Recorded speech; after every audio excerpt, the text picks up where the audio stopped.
Hey everyone, and welcome back to the NPC Dungeon. I've talked about combat before on this channel. I'll go ahead and leave a link and a card to those videos down below if you like, but today I'm talking about it from a different perspective. Today I'm talking all about planning for your combat encounters, so things that you can do long before the combat encounter even takes place, and that might even give you a little bit of inspiration. I have 6 points, as you can probably tell from the title of the video, and a lot of them are going to be things that you can keep in the back of your mind. So let's go ahead and get started and let's learn something.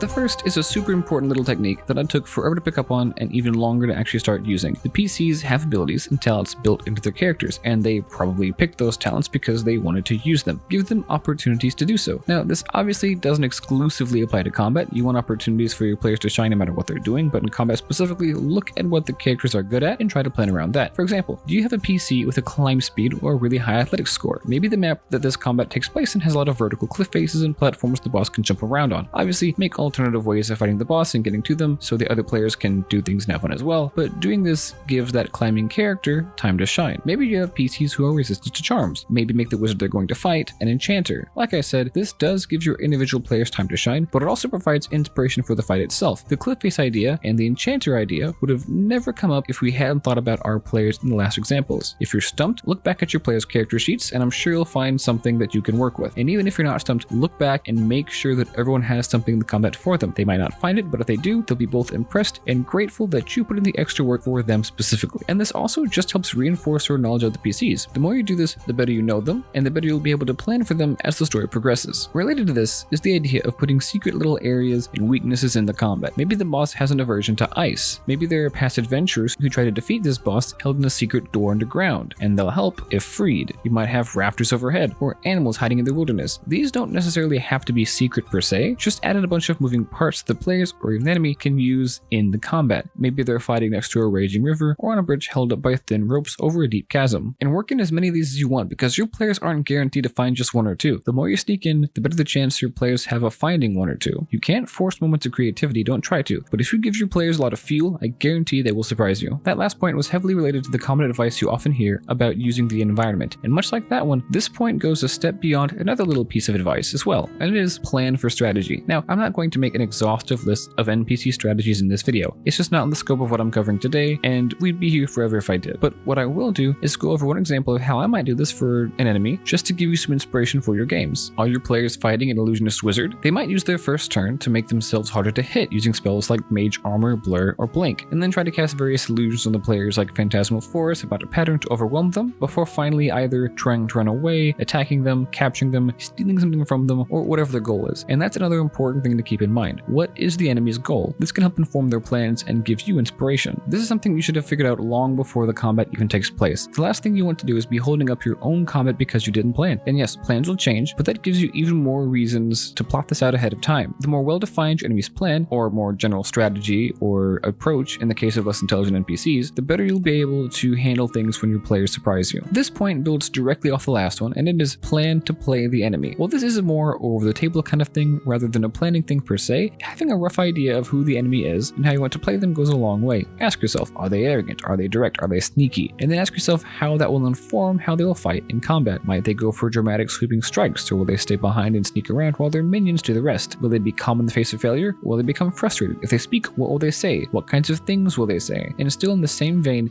be sure to review what the enemy's abilities are, what their spells are if they have any, and any related rules. Not only will this help combat go a lot smoother, it will also allow you to focus more on playing the game instead of just juggling rules. Make a note of it so you have something that you can reference during combat. This is D&D, not a quiz. You are allowed to have a cheat sheet. In the case of NPC or enemy spellcasters, I like to have the player's handbook in front of me and open to spells so it's always on hand. But even so, make sure that you still review the rules for spell saves, contested checks, and whatever else you might think you may need. And lastly, consider contingencies and alternative endings. You want your players to win, but there are many ways to win. They may try to negotiate with or even capture the NPC, and even then, what next? What's the next leg of their journey after defeating this enemy? And what if things start to turn grim? What if they lose? How will they get away? Does a bigger monster come in? Does an NPC come in and help them out? Do they all get defeated and wake up in a prison cell? Know what alternatives best suit your combat and the context of your campaign, and plan for as many of those as you can think of. I know it sounds like a lot, but you will thank yourself later, trust me. And that's it for this week. I really hope that you liked the video. If you did, feel free to leave a like. And if you really liked it, feel free to subscribe and comment if you have any feedback, think I missed something, or just want to say hi. I try to respond as often as I can. I release new DM advice videos on Friday, so come back next Friday where I'll be talking all about setting up motivation foundations for your characters. Again, thanks so much for watching. I really hope that you enjoyed the video. Feel free to check out 2 of my previous videos appearing on your screen right about now. And of course, until next time, let's learn something.